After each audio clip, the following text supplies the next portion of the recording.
Hola, ¿qué tal a toda la gente ahí detrás de la pantalla? Voy a analizar en esta vez la serie impactante que todo el mundo está hablando, ¿no? y que ha lanzado Netflix en este año. Se llama El Juego del Calamar. Es una serie pues coreana del año 2021, la cual voy a analizar pues un poco más o menos para ver cuál es el mensaje, la crítica social, la metáfora con la economía, como el poder que tiene Corea, el capital de los trabajadores y toda esta analogía que se hace en el juego, de la infantilización del juego con la mercantilización de los trabajadores. Bueno, principalmente tenemos a Lee Jung, perdón si está mal pronunciado, pero no sé coreano, pero le voy a decir mejor en términos numéricos, el competidor 456, ¿no? Para que nos entendamos, y así con el resto de los personajes. Bueno, el número 456 es la típica persona pues que ha fracasado en su vida. ¿Por qué ha fracasado? Porque él ha sido pues despedido hace 10 años de esta empresa automotriz, en la cual le aseguraba pues un estilo de vida con mejores beneficios, y ahí sí tenía pues un salario, pues vemos que él fue despedido en la misma época y transición cuando nacía su hija. Entonces ha estado 10 años desempleado, 10 años que ha sido mantenido por su madre, 10 años que no ha conseguido trabajo. Entonces pasa a ser este típico personaje pues que es endeudado, que no tiene pues un trabajo estable y que empieza a pues su condición de vida se sustenta bajo estas deudas, ¿no? Bajo esta dinámica de las deudas. También es chévere hablar de las deudas en el psicoanálisis, pero eso lo hablaré pues más adelante.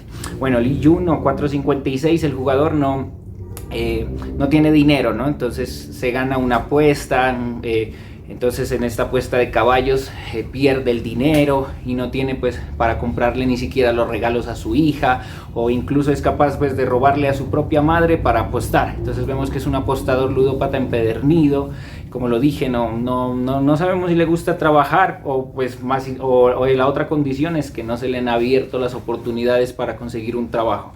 Debido a esta situación pues le ofrecen un vendedor, un asesor del juego del calamar, le ofrece por medio de esta estrategia de las cachetadas trabajar, ganar dinero fácil, ¿no? Entonces obviamente una persona endeudada lo primero que va a hacer es mirar a la persona endeudada como una persona vulnerable, fácil de caer, una presa para estos pues vendedores perversos que son los del juego. En el mercado capitalista sería también los banqueros, ¿no? O bueno, todas estas personas los prestamistas.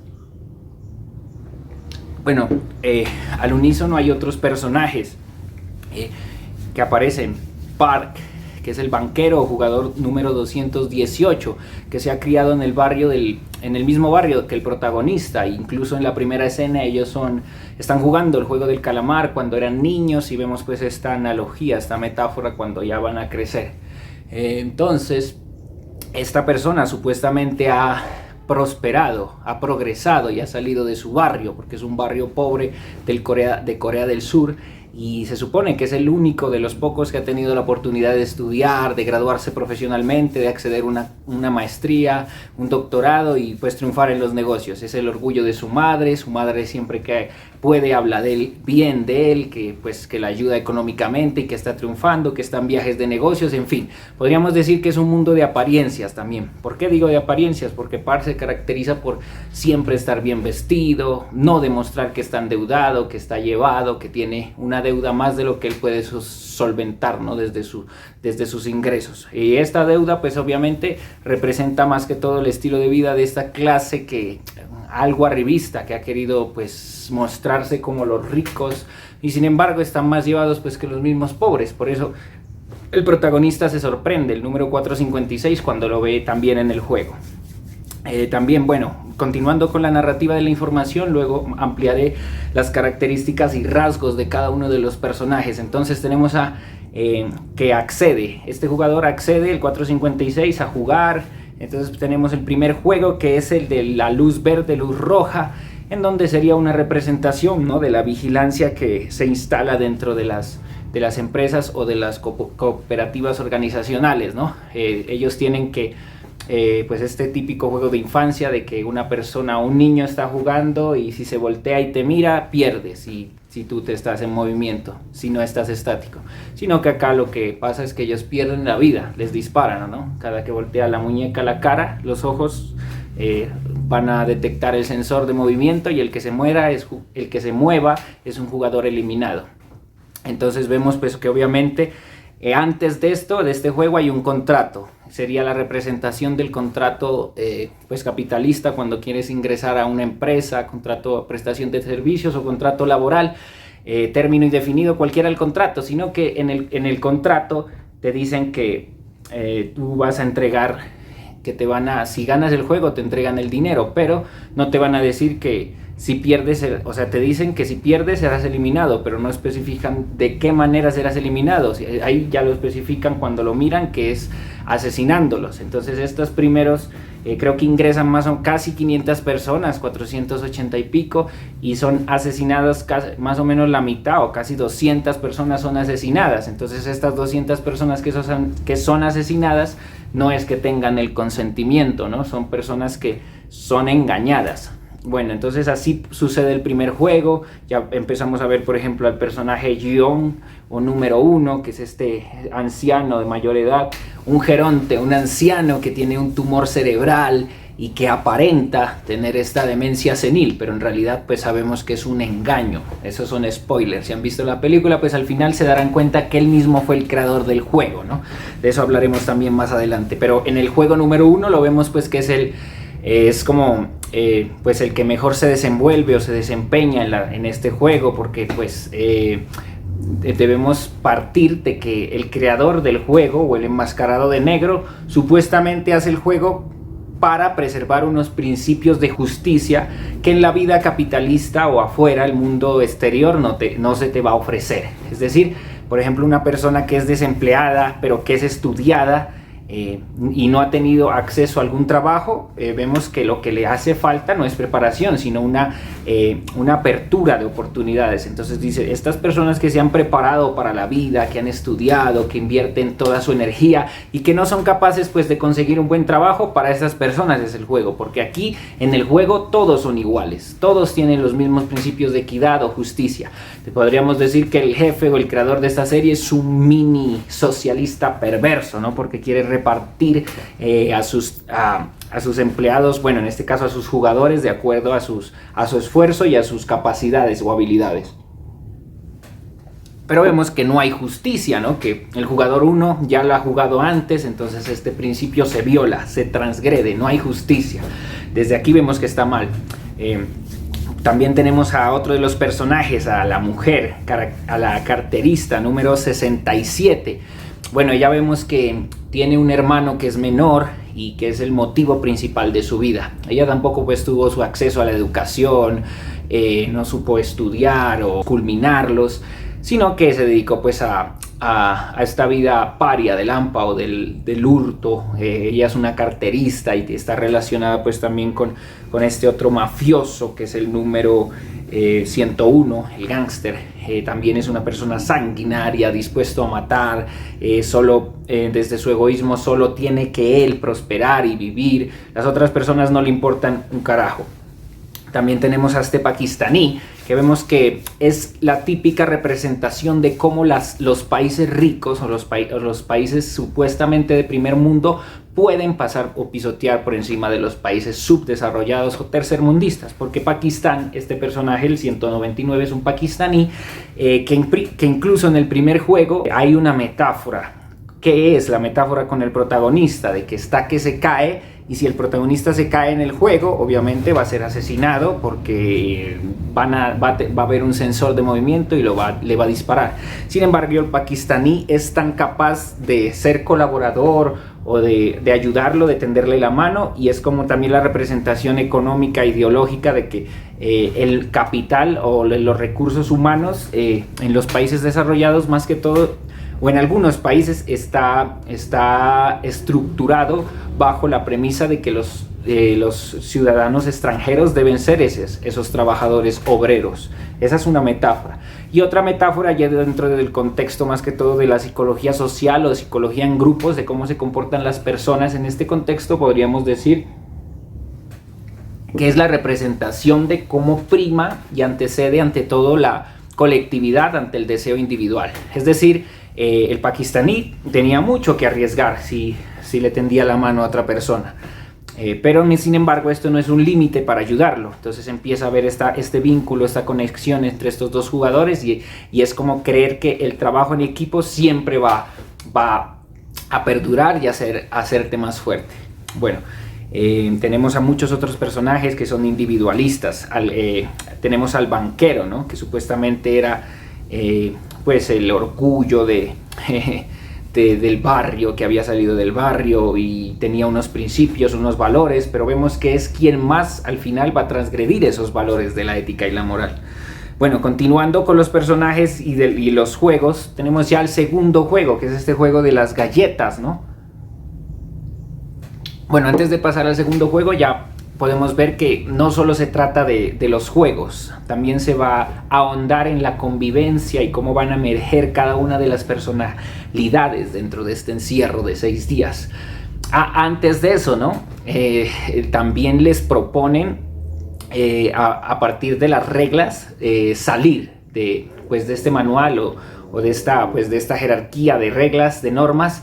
Les dicen, si todos los participantes están dispuestos a desertar, entonces, o la mayoría es, perdón, no todos, entonces el juego culminará, y es así lo que pasa, se someten a votación. Esto que pasa, que es la votación, es también la representación de la democracia dentro de los estados sociales del derecho, ¿no? Dentro de las dictaduras no, porque no existe supuestamente la democracia. Entonces vemos que se ponen a votación y comienza el jugador 456 a votar que quiere regresar. Entonces los otros jugadores hay como un choque, una batalla, donde algunos dicen, ¿para qué vamos a regresar si tenemos una vida de mierda donde no somos capaces de pagar nuestras deudas? Mejor nos va aquí que estando allá afuera endeudados, porque no somos óptimos para sobrevivir, pues nos sobrepasan las deudas a la calidad de nuestra vida. Entonces hay este dilema, pues mitad y mitad, se pone bien algo de suspenso en saber qué van a decidir, si seguir con el juego o acabarlo ahí. Y es pues cuando están mitad y mitad, ¿no? 50-50, cuando ya llega el jugador 1 a decidir que no.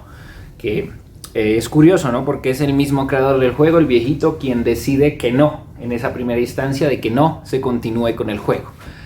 Entonces ya los mandan, los regresan a todos a su casa y hasta ahí pareciera que el juego se ha terminado, pero no, vemos que ellos, al enfrentarse a su vida real, a todas las deudas, a su realidad, por ejemplo, hablemos del protagonista que tiene a su hija, entonces la madre le dice que si el juez es capaz de demostrar que él se puede hacer cargo de ella, responder económica y afectivamente por su hija, entonces le dará la custodia. En cambio, pues él pide plata, se endeuda y ni así logra pues conseguir el dinero para hacerse cargo de su hija.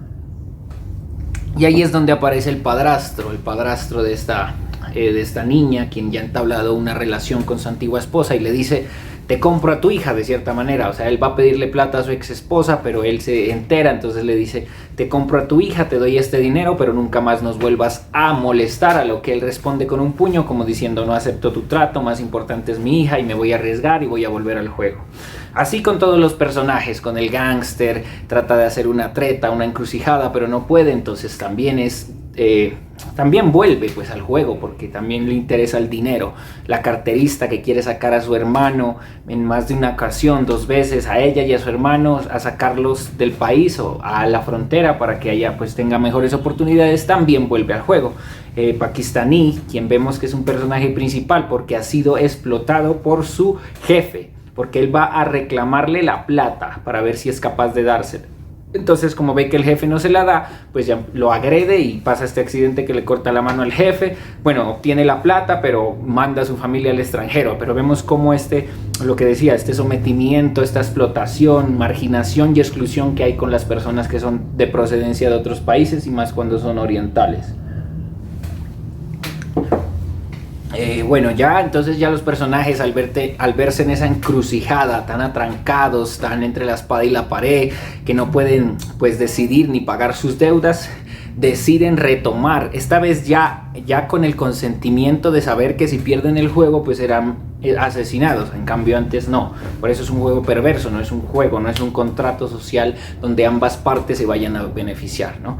Entonces ya regresan al juego. Entonces el segundo juego es estas galletitas, ¿no? Entonces empezamos a ver cómo se despliegan las capacidades matemáticas del banquero, como al predecir de qué se va a tratar este nuevo juego, ¿no? Él hace pues como unas conexiones cerebrales y llegando a la conclusión de que la figura más fácil es él creo que escoge el círculo, bueno, no me acuerdo. Bueno, el tal es que la figura más difícil, que es la sombrilla, es la que tiene que hacer nuestro protagonista. Y vemos que no puede, pues que se le dificulta porque con la aguja tiene que cortar, deslindar, delimitar los lados y no puede, porque si la parte pues pierde y lo van a asesinar. Entonces también puede ser una representación dentro de las empresas o del sistema capitalista, como te dicen siempre tienes que cumplir con tales reglas, siempre ir al margen, como ir al tener tu límite. Lo que pase afuera no nos importa, y esto es muy importante porque ahí viene a intervenir la psicología psicosocial, lo de los factores de riesgo, donde supuestamente te miden los riesgos y peligros intralaborales, extralaborales, factores personales. Más sin embargo vemos pues que dentro de algunas empresas ni siquiera se incluye un psicólogo o en alguien que maneje esta parte de talento humano o clima organizacional de una buena manera. Entonces vemos por ejemplo que él no puede, ya se le va a acabar el tiempo, al trabajo a presión tiene que delimitar o acabar con la figura antes de que se acabe el tiempo, y vemos que no puede y usa esta estrategia de lengüetear, ¿no? La galleta. Entonces ahí vemos como una imitación de los otros miembros del grupo, ¿no? De los otros participantes, que vemos que en un principio no básica el aprendizaje por imitación, ¿no? O por ejemplo, que lo decía Bandura, que una persona también puede aprender nuevas cosas cuando las imita. Entonces vemos que la lengua es una buena estrategia. En la tercera prueba es muy buena, que es una de las mejores pruebas que me ha parecido para usar de excusa y hablar del trabajo en equipo, ¿no? Se trata de una prueba en donde hay dos equipos rivales, son rivales, las cuales son de 10 miembros cada grupo. Ellos tienen que jalar de la cuerda y pues el que logre opacar al otro grupo o traer y botarlo, entonces es el equipo que gana. Entonces vemos que en el primer grupo, que son los dos equipos, pareciera que solo hace falta la fuerza para ganar esta prueba, de que el más fuerte es el que jala y entonces los débiles son los que pierden. De alguna manera eso es lo que pasa, ¿no? En las sociedades, ¿no? Los débiles son los que pierden y los que son lanzados al abismo. Pero ya vemos que lo más importante no solo es la fuerza corporal, ¿no? La fuerza de masa muscular, sino que también debe haber una estrategia, como lo dice el concursante número 1. Debemos inclinarnos hacia atrás, algo estilo Matrix, para resistir, como primera parte de la estrategia, resistir y que ellos jalen lo más que puedan y así piensan que nosotros somos débiles. Entonces vemos que cuando ya jalan, ellos empiezan a tener ventaja, el grupo de los protagonistas, pero vuelven a caer en desventaja cuando la fuerza vuelve a ganar. Entonces ahí es cuando vuelve a ganar la inteligencia o la sapiencia ante la fuerza, cuando el jugador 218 o el banquero les dice debemos acercarnos adelante y hacer que ellos se vayan para atrás para volver a jalarlos. Y es de alguna manera pues ver quién esté dispuesto a arriesgarse es quien de verdad gana las pruebas o las batallas que enfrente, sobre todo en este juego capitalista, ¿no? Las personas que son extrovertidas, relucen o que brillan, descollantes, son las que más ascienden, ¿no? Los cargos laborales. Y en este trabajo en equipo también, el egoísmo pues hay que medirlo, ¿no? Porque también te enseñan en las organizaciones que el trabajo cooperativo o en equipo es importante, ¿no? Porque se comparten una serie de valores colectivos y al fin y al cabo lo que importa es el trabajo en equipo de cierta manera dentro de las empresas. No importan cómo tú crezcas talentosamente o hábilmente, sino que lo que importa es cuánto tú aportes y si en esa dimensión de aportar gran cantidad tienes que aprender a adaptarte a trabajar en equipo, lo haces. Por eso es importante también este juego de la cuerda, ¿no? Y bueno, ya para salir un poco del juego y hablar algo de la convivencia, de cómo empiezan a emerger y a caminar esas relaciones interpersonales entre los participantes, vemos que también hay espacio para el amor, así sea un amor sexual y que no sea un amor pues real o auténtico, también lo hay entre el gángster y la participante que es medio histérica, ¿no? Esta chica que siempre quiere llamar la atención, que nadie la quiere porque no aporta en fuerza o en estrategia, sino que más es como una carga esta chica. El mismo gángster se da cuenta que esta mujer pues es una carga en las competiciones, en los juegos, y tanto que al final lo mata. Ellos dos entablan esta relación un poco tóxica, supuestamente ella le demanda esta relación en el amor, en que le dice que nunca dejen de estar juntos, y también de cierta manera es la promesa falsa que hace este hombre, ¿no? O lo que pues Lacan decía, no ceder ante el deseo del otro, ¿no? Y es lo que pasa cuando alguien no se enamora, pues persevera su egoísmo, su egocentrismo, su narcisismo, y no entrega su líbido hacia un objeto, pues, pero en este caso objeto no porque sea objeto como mujer, sino objeto como una instauración o huella anémica dentro del inconsciente. Entonces vemos que ella sí se enamora de él, bueno, se encapricha, ¿no? Le entrega toda su líbido, lo idealiza, a ella le gusta estas características de que él sea este macho alfa que aparentemente proyecte y represente algo de virilidad y fuerza siendo el gángster, pero en realidad vemos que no es así, que esto también es una careta o una apariencia, ¿no? Más adelante ya lo discutiremos. Bueno, y pasando también al vínculo que hay entre el jugador protagonista 456 y el jugador 01, vemos que hay un vínculo algo paternal, ¿no? Como este abuelito empieza a enseñar tácticas, a hablarle de su vida, y cómo él es también capaz de contarle que ha sido despedido de su trabajo en una fábrica hace 10 años y fue pues también agredido por los policías o los oficiales porque estaba haciendo una huelga, una protesta, donde fueron despedidos muchos trabajadores. Y esto generalmente pues pasa, ¿no? con las empresas cuando entran en quiebra, ¿no? O sea, no les va a importar despedir y no liquidar óptimamente o justamente como debería ser con un trabajador pues que entregó gran parte de su vida a ellos, sino que los despiden porque las personas en estas empresas son altamente y fácilmente reemplazables. Igual que en el juego cualquiera puede ganar, cualquiera es fácilmente reemplazable en los trabajos de equipo, por eso hay una analogía a cómo funcionan las organizaciones y las empresas, y en general la sociedad también. Pero es muy irónico que él le cuente eso al abuelito, ¿no? Porque al abuelo, bueno, abuelito no, al abuelo perverso que es el creador del juego, porque sabemos que el jugador número 1 es quien creó el juego, pues entonces es irónico que yo le cuente a un capitalista multimillonario acerca de me despidieron, precisamente otro capitalista millonario como tú, y no le importó que yo quede en la bancarrota y haya intentado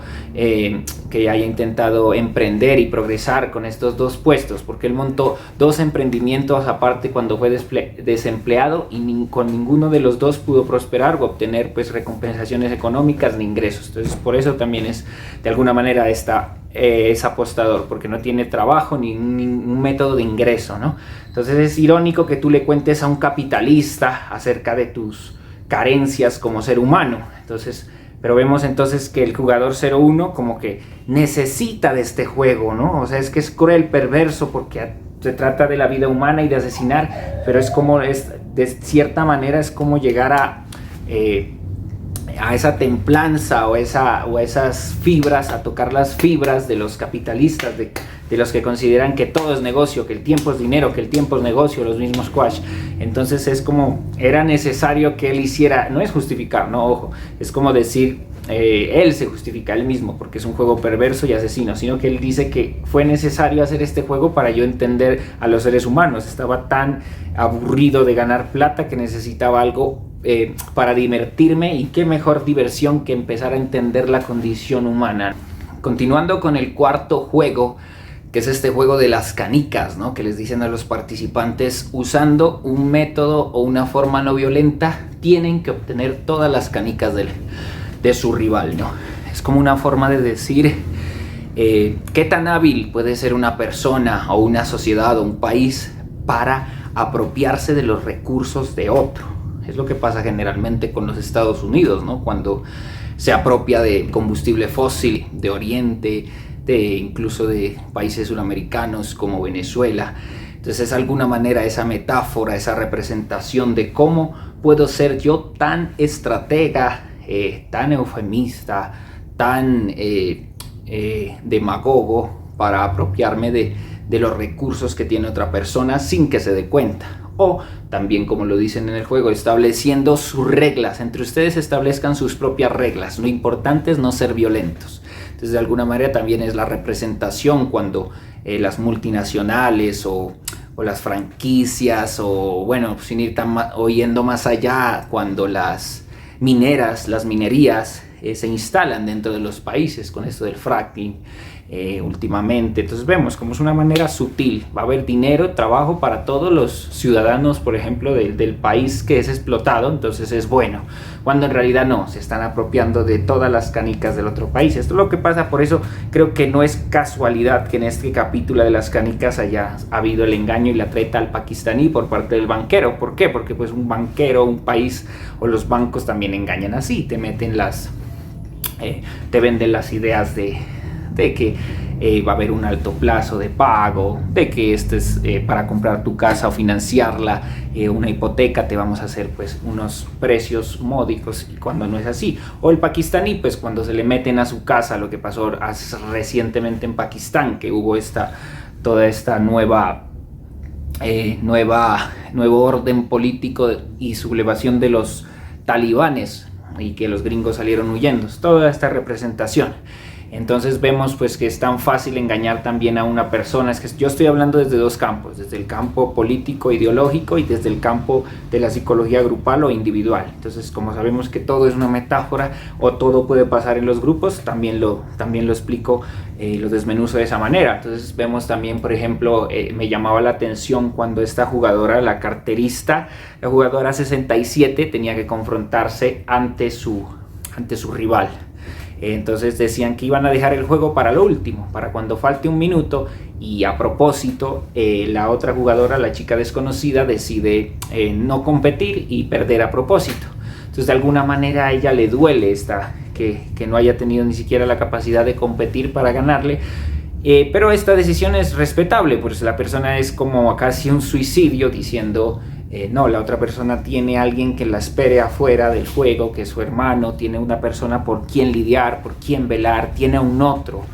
Yo no tengo a nadie, entonces yo no merezco vivir. Y es una manera también de decir que en sentido comunitario las personas pues que tienen estas familias afuera, o lo que pasaba con los campos de concentración de Auschwitz, Viktor Frank, el sentido de la vida, las personas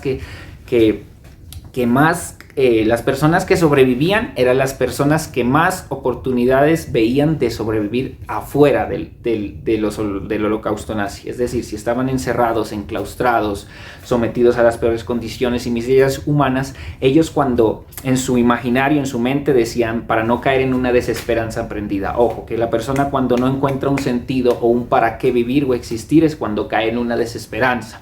Es lo que pasa pues también con las personas o los animales cuando enferman y no encuentran un sentido o entran en este hueco existencial de que ¿por qué existo? ¿Para qué? No hay sentido. Entonces también es un tipo de depresión casi crónica, ¿no? Cuando las personas no tienen ese sentido por qué vivir. De alguna manera el juego lo representa. El chico también quiere ganar, el banquero quiere ganar porque quiere pagar la deuda de él y la de su mamá, no quedar mal con su mamá porque pues la iban a hipotecar la casa. Es un sentido para vivir.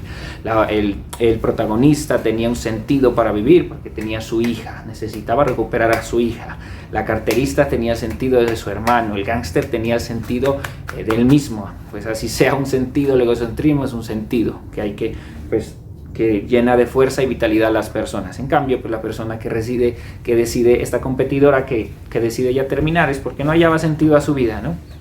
Estas dos metáforas en esta parte del juego. El quinto juego ya es casi el final, ¿no?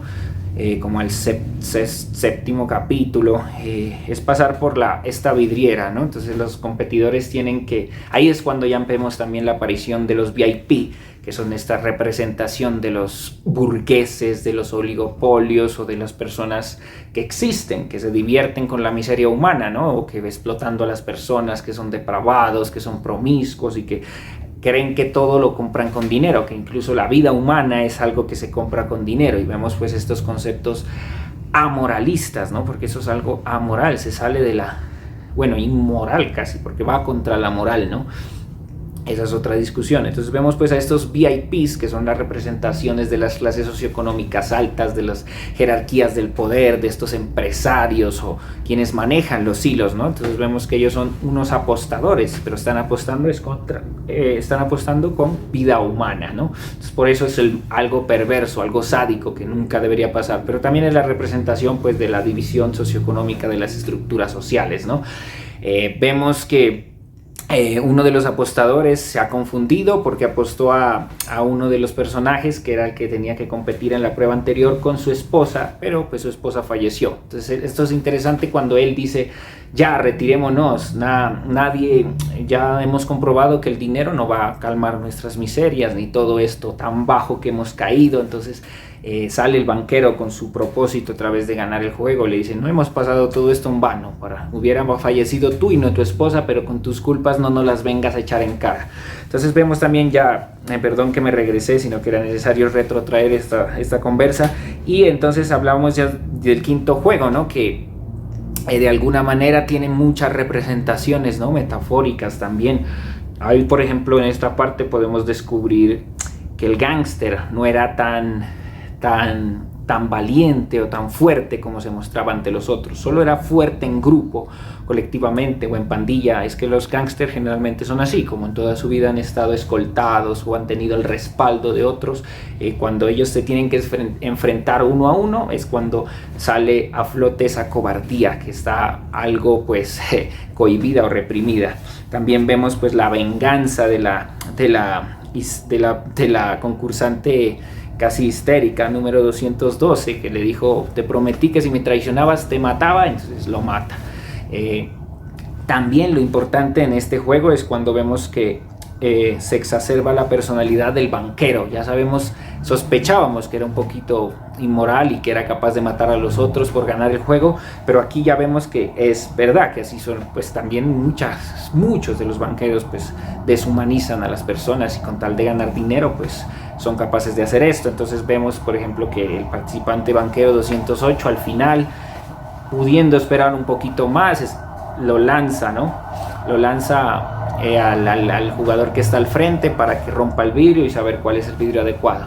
Entonces vemos aquí que ya se clavan estas dos personalidades entre el jugador 456 y el banquero y se retan, y más adelante, ya en el último juego, que es antes pues de pasar al juego del calamar, también vemos que hay un choque entre una cena, ¿no? Entonces los van a felicitar, les dicen: felicidades, ustedes han pasado por todas estas pruebas, son los finalistas, ahora tienen que pues sobrevivir, pues matándose uno a los otros, y les entregan un cuchillo a propósito.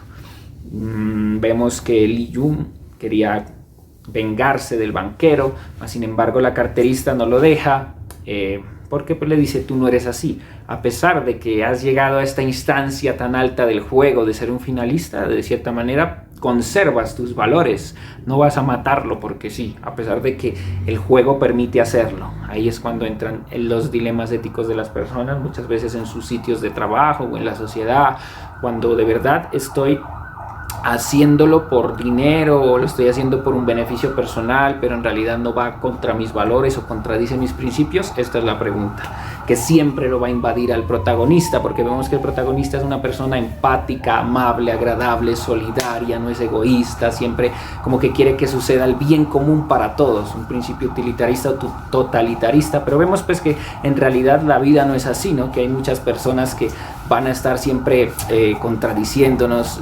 rivalizándolos, y pues para sobrevivir de cierta manera a veces tienes que ser estratega, como lo es el banquero, ¿no? Porque la vida es cruel. Más sin embargo, pues él pues desde su imaginario, sus sentidos, sus valores, él cree que no hay que perder todavía la esperanza humana, y eso se lo va a reflejar en el último capítulo, que ya lo hablaré más adelante al final. Entonces vemos que estos dos personajes ya rivalizan, ya tienen un odio personal antes del juego, y durante el juego pues se amplió, se exacerbó, se potenció este vínculo, ¿no?, de odio entre uno y el otro, ¿no? A pesar de que fueron niños del mismo barrio, conocidos, ya tienen que pasar a la última prueba, que es el calamar, que básicamente es, pues uno se defiende y el otro ataca, y si el uno es capaz de sacar al otro del triángulo del juego, o del lugar de juego, pues el que llegue primero, o el que se salga afuera es quien pierde, o si lo mata. Entonces vemos aquí un dilema moral también, ¿no? Este último capítulo es genial porque el protagonista ya está a punto de asesinar al banquero, porque pues le tiene muchas razones, muchos argumentos para asesinarlo, apuñalarlo, matarlo, eliminarlo, pero más sin embargo, ¡puf!, clava el cuchillo en la arena, y vemos cómo funge de alguna manera ese super yo en él, ¿no? No debes hacerlo, no debes hacerlo. Entonces les dice, si los dos jugadores tienen llegan al acuerdo de retirarse, entonces nadie gana el dinero, pero conservan su vida. Entonces vemos que el banquero no, que se siente como un perdedor, o bueno, no sabemos qué le pasa, que no va a poder vivir con esa culpa, y se suicida.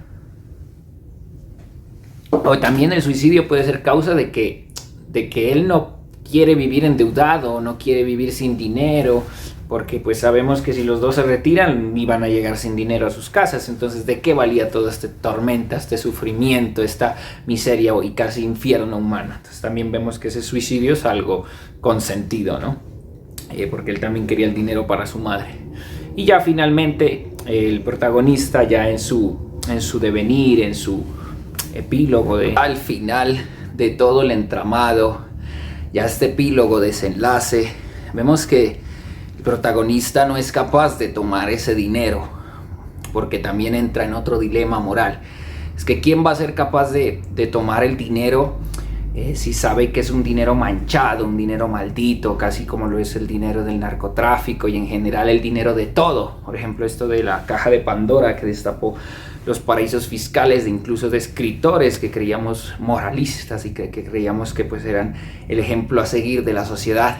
Vemos que este protagonista, a pesar de tener todo el dinero, ya no encuentra a su madre con vida. Ella ha fallecido a causa de una diabetes. Entonces, ¿para qué tanto dinero si no soy capaz de ayudar a los otros? ¿Para qué tanto dinero si mi hija se ha ido? Porque eso va a entender la película. Mi hija se ha ido con su padrastro. ¿Para qué tanto dinero si no hay con qué compartir?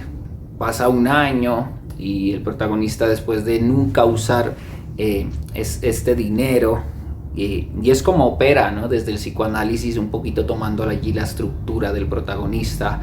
Es como una persona neurótica tiene que pagar esas deudas del inconsciente para poder entrar en ataraxia o paz o calma, porque si no, no va a poder. Entonces él necesita ese diálogo con el abuelo, con el jugador número 1, donde a pesar de la rabia que le tiene, llegan a esta apuesta que le dices que si no es hasta antes de las 12, nadie ayuda a este vagabundo que está tirado en el suelo. Entonces yo gano la apuesta y pues tú pierdes. No me acuerdo qué apostaron.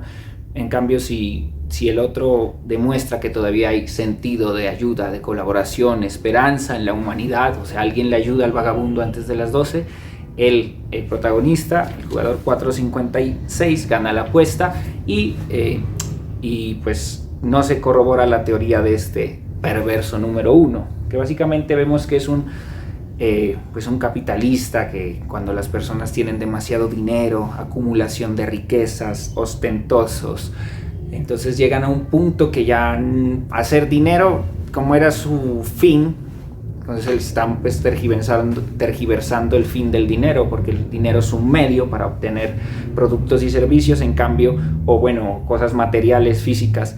En cambio, ellos casi todos los millonarios ven el dinero como un fin. Hay algunos, ¿no?, mínimos, que lo ven como un medio, que saben el valor humano que hay detrás de todo este trabajo. Crear un juego que calme con su desidia, con su bodrio, y a todos los ricos, una representación de querer volver a retomar a su infancia, ¿no? Porque todos queremos, de cierta manera, la vejez es un retorno a las etapas infantiles, nos volvemos a ser dependientes, ya no podemos hacer nuestras cosas nosotros mismos, entonces de alguna manera es esto, ¿no?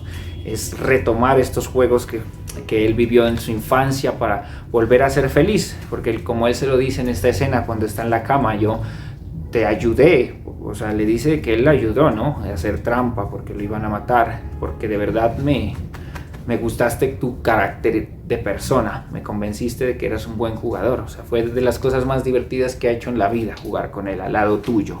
Entonces vemos cómo estas personas ricas son capaces de enfermar a este punto perverso porque no han tenido como esa otra salida de las pulsiones de su carga emocional, ¿sí? Porque si ellos tuvieran una vida normal donde dividieran los espacios de trabajo y los espacios familiares o de diversión o de ocio, no hubiera este tipo de comportamientos en las clases altas, que los hay.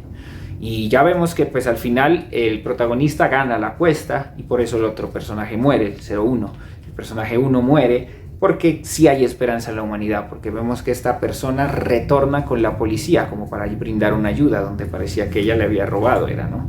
Entonces vemos que sí hay una esperanza en la humanidad, que no todo como lo plantea número 1 en el capitalismo es malo, de que todavía hay ese valor intrínseco humano que nos ayuda a ayudar al otro, que nos hace preservar los valores, ¿no? De cierta manera es una visión ingenua que el número 1 y que el número protagonista 456 y el pakistaní tenían. En cambio el número 01 o el banquero o muchos de los competidores sabían, ¿no?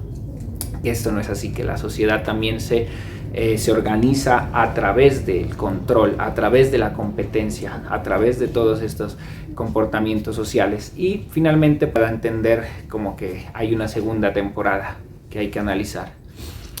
Bueno, eso fue todo. Entonces déjenme en los comentarios qué opinaron del análisis, si les gustó y cómo se imaginan que va a ser esa segunda serie, ¿no? Esa segunda temporada de la serie.